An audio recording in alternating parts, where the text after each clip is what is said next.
So I don't know whether you're going to believe this story or not, but this is one of the few exciting God stories from my life. And this one happened to occur when I was, I think, 17 years old. I would have been in grade 12, and I had my driver's license, but I only had a motorcycle to drive. And I drove that thing a lot.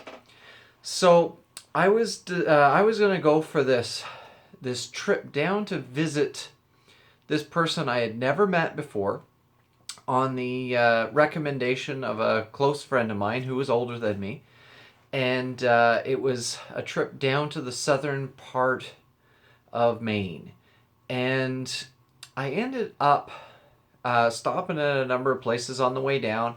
I had my motorcycle. I had a tent and a sleeping bag with me. I ended up getting up really, really early the morning of my departure, and I had spent the night at a good friend of mine's place and nearly froze that night. Their house was old and they had hardly any insulation. You could feel the draft going through their room that I was staying in. There was a big fireplace in there, or a stove insert type thing, and it just didn't seem to produce very much heat, or at least when I was 17. However, I could keep the fire going to stay warm. So I didn't sleep very well. I ended up crossing down through towards Bangor somewhere and stopped for fuel.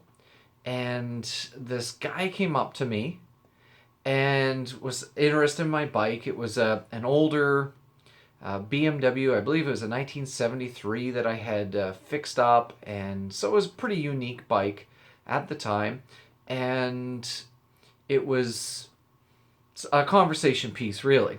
It was an old vintage bike, but a conversation piece that people wouldn't see very often. Anyway, this guy invited me to come back to his mini home that he was rebuilding, and to have some lunch with him. So I'm just being naive and stupid 17-year-old, free food, of course. So I went back there, and he made this big meal on the barbecue, and potatoes in tinfoil with oil, and oh man, it was awesome. And then he invited me to stay the night. Now, this is a few years ago, before that sort of thing was weird. Nevertheless, I thought, something doesn't quite seem right about this. So I insisted on moving on, and there was nobody else around. He didn't have any family there. And looking back on it now, I just shake my head and think, man, that could have turned real bad. So I ended up leaving, and that was the end of that part. And I continued on till just about dark, and I was trying to figure out where I was going to pitch my tent down along the coast, along the Route 1 down through Maine, and I was somewhere between Bucksport and Searsport. And I passed this hill, and up on the hill in the center of this clearing was a big rock pile and a big tree growing out of the middle of it, like something you'd see in a movie. And I decided to turn around and go up that hill and just look at the view and explore around a little bit. Anyway, I went back down after I did that, and it was kind of an intersection in the road. I was coming down south from the Bangor area, and I continued on, and all of a sudden, I look in my mirror, and there's this long string of Harleys. It was a biker gang.